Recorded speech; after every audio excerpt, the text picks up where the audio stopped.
بسم الله الرحمن الرحيم. الحمد لله الذي أنزل على عبده الكتاب ولم يجعل له عوجا قيما لينذر بأسا شديدا من لدنه ويبشر المؤمنين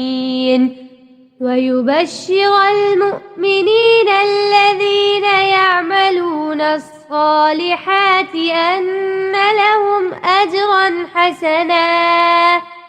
ماكثين فيه أبدا وينذر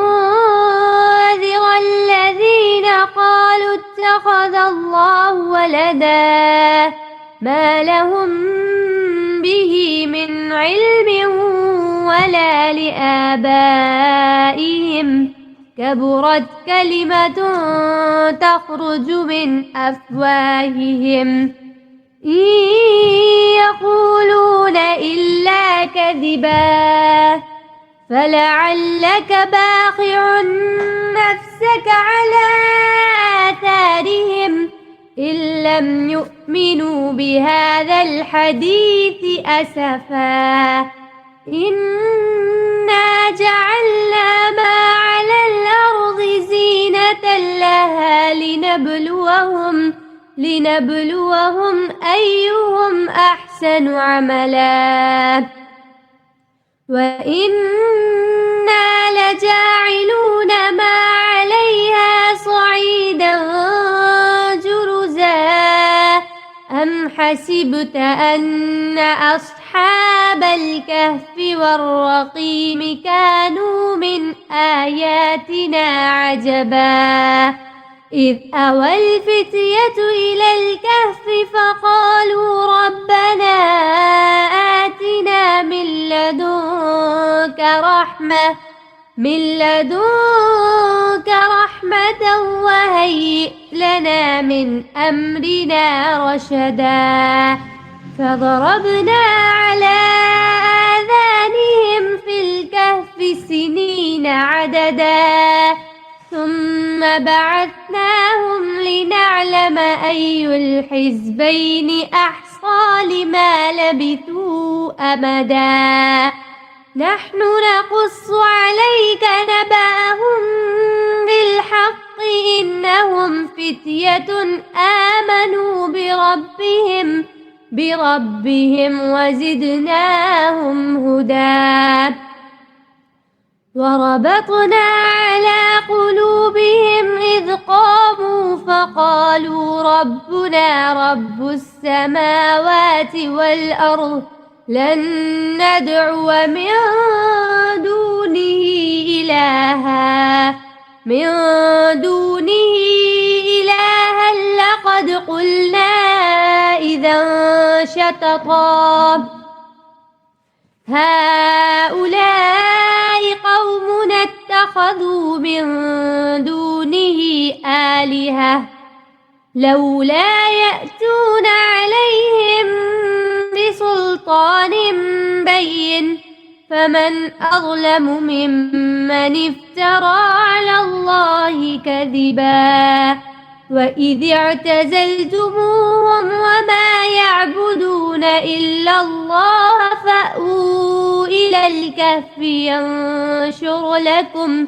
ربكم من رحمته ويهيئ لكم من أمركم مرفقا وترى الشمس إذا طلعت تزاور عن كهفهم ذات اليمين وإذا غربت تقرضهم ذات الشمال وهم في فجوة منه ذلك من آيات الله من يهد الله فهو المهتد ومن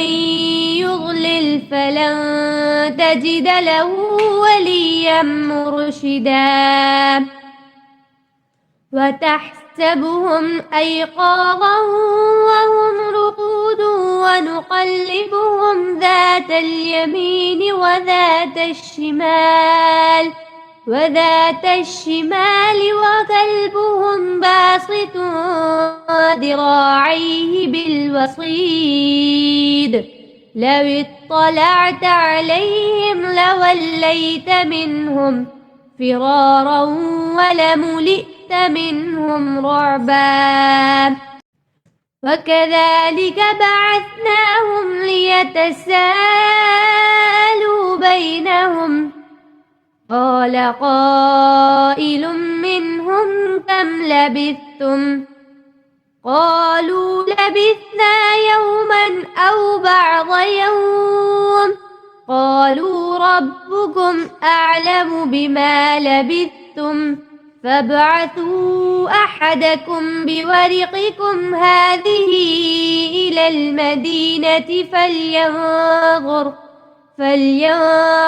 أيها أزكى طعاما فليأتكم برزق منه وليتلطف ولا يشعرن بكم أحدا إنهم إن يظهروا عليكم يرجموكم أو يعيدوكم في ملتهم ولن تفلحوا إذا أبدا وكذلك أعثرنا عليهم ليعلموا أن وعد الله حق وأن الساعة لا ريب فيها إذ يتنازعون بينهم أمرهم فقالوا ابنوا عليهم بنيانا ربهم أعلم بهم قال الذين غلبوا على